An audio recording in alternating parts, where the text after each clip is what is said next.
In this video, we will be uploading a new backdrop for our stage to give our game a sort of nature-like theme. First, we're going to go here to upload new file for our stage. We're then going to click here on an image that I had previously downloaded, and you can see how this would easily appear.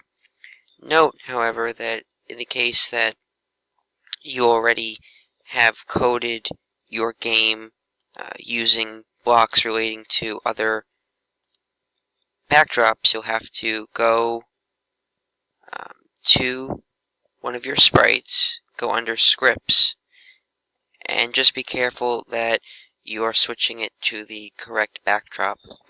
In this video, I'm not going to go through that, as the game that we have already created does not have a theme, but this is strongly suggested for you when you complete the challenge, the actual target practice game.